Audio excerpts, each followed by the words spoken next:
A las 11 llegó un destacamento de guardias municipales, los que se ocuparon en disolver los grupos y hacer circular a la multitud que había ido apiñándose y obstruía el tránsito.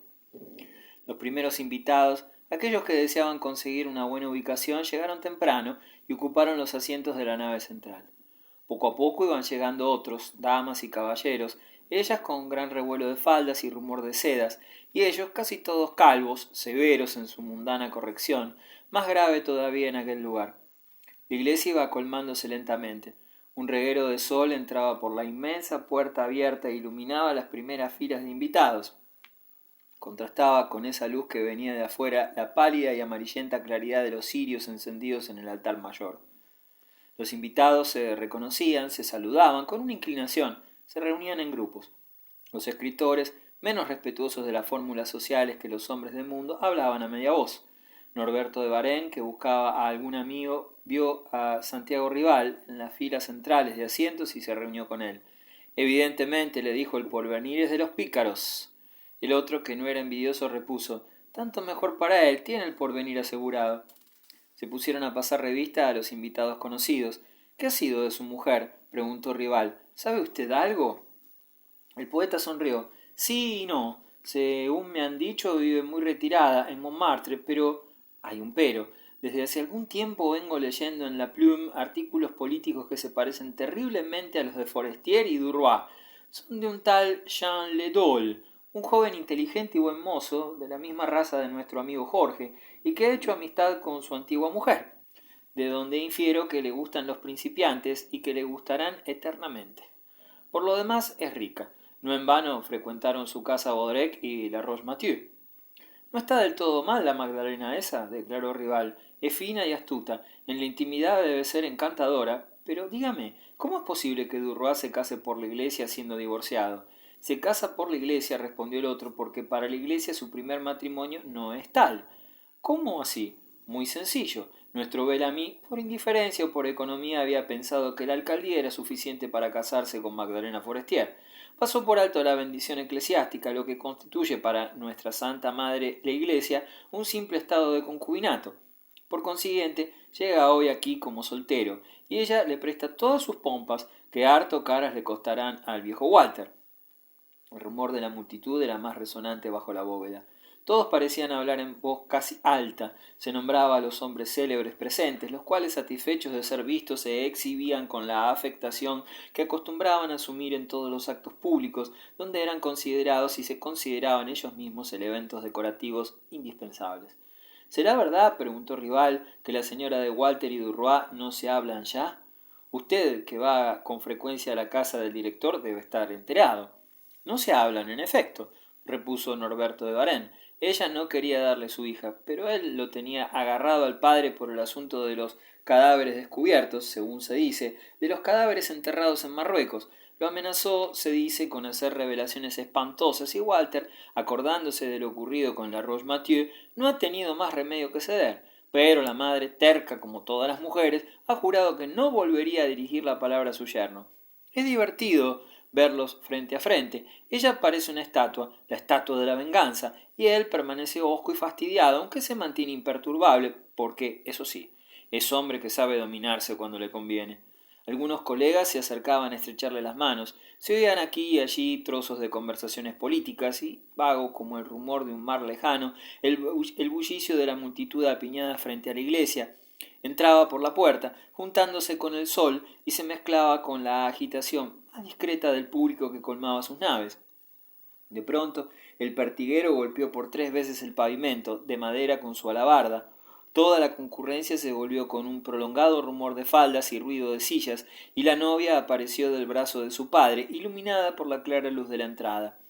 Tenía el aire de siempre, un aire de muñeca, de una deliciosa muñeca blanca coronada con flores de azahar. Se detuvo un instante en el umbral y cuando dio el primer paso en la nave, los solemnes acordes del órgano anunciaron su entrada. Avanzó, baja la cabeza, pero sin timidez, vagamente emocionada, gentil, encantadora, una verdadera miniatura de novia.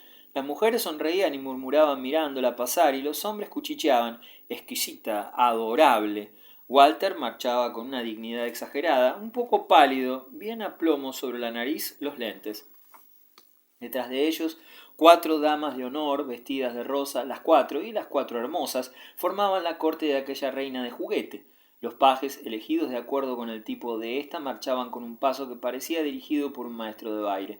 La señora de Walter lo seguía del brazo del padre de su otro yerno, el marqués de la Tour Ibelin, de 72 años de edad. Más que caminar se arrastraba, a punto de desmayarse a cada paso que daba. Parecía que sus pies se pegaban a la alfombra, que sus piernas se negaban a avanzar, que el corazón le latía en el pecho como una bestia que salta para escapar. Había adelgazado y la blancura de sus cabellos hacía resaltar más la palidez de su rostro. Durois la seguía, acompañado de una vieja dama desconocida. Llevaba la cabeza levantada y los ojos fijos, duros, bajo las cejas un poco crispadas. La opinión unánime lo encontró buen mozo. Tenía arrogante aspecto, talle fino, bien plantado el paso. Llevaba con elegancia el frac, en cuya solapa se destacaba como una gota de sangre la cintita roja de la Legión de Honor. Seguían los parientes. Rosa, que se había casado 6 semanas antes, iba del brazo del senador Rissolin.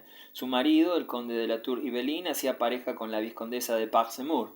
Venían finalmente los amigos y los aliados de Durois, aquellos a quienes había presentado a su nueva familia, mezcla heterogénea de gentes de todo pelaje y origen, el señor de Belvin, el marqués de Banjolin, el conde y la condesa de Ravenel, el duque de Ramorano, el príncipe de Cravalow, el caballero Valeriali, y luego los invitados de Walter, el príncipe de Guerche, el duque y la duquesa de Ferracin, la hermosa marquesa de las Dunas.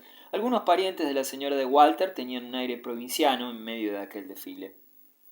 El órgano seguía llenando el amplio ámbito con las solemnes y rítmicas notas de sus gargantas reclucientes, que gritan al cielo el júbilo o el dolor de los hombres. Durois estaba arrodillado junto a su mujer, frente al altar iluminado. El nuevo obispo de Tánger, báculo en mano y con la mitra en la cabeza, apareció saliendo de la sacristía para unirlos en nombre del Señor. Hizo las preguntas de práctica, cambió los anillos, pronunció las palabras que atan como cadenas y dirigió a los nuevos esposos una alocución cristiana. Habló largamente de la fidelidad, en términos pomposos. Era un hombre alto y grueso, uno de esos prelados en quienes el vientre es una majestad. Un rumor de sollozos hizo volver algunas cabezas. La señora de Walter, con el rostro entre las manos, lloraba. Había tenido que ceder. ¿Qué otro remedio le quedaba? Pero desde el día en que había echado de su habitación y se había negado a abrazar a su hija al regreso de ésta, desde el día en que le había dicho a Durois en voz muy baja: «Es usted el hombre más vil que he conocido, no vuelva a dirigirme jamás la palabra porque no le contestaré», sufría una indecible tortura. Odiaba a Susana con un odio agudo, hecho de pasión exasperada y de celos desgarradores, celos extraños de madre y de amante, inconfesables, feroces, ardientes, como una llaga viva. Y he aquí que un obispo los estaba casando a su amante y a su hija, en una iglesia, en presencia de 2000 personas, delante de ella, y no podía decir nada, no podía evitar eso. No podía gritar: «Este hombre es mío, es mi amante. La unión que está bendiciendo usted es una infamia». Algunas mujeres enternecidas murmuraron: «Qué emocionada está la pobre madre». El obispo declamó: «Están ustedes entre los felices de la tierra, entre los más ricos y los más respetados. Usted, señor, que con su talento se ha elevado por encima de los demás, usted que escribe, que enseña, que aconseja, que dirige al pueblo, usted tiene una hermosa misión que cumplir, un hermoso ejemplo que dar». Durois lo escuchaba, ebrio de orgullo. Un prelado de la iglesia romana le hablaba así, a él. Sentía a sus espaldas una muchedumbre ilustre que había acudido allí por él. Le parecía que una fuerza extraña lo empujaba, lo elevaba. Se había convertido en uno de los amos de la tierra, él, el hijo de 2 pobres aldeanos de Canteló.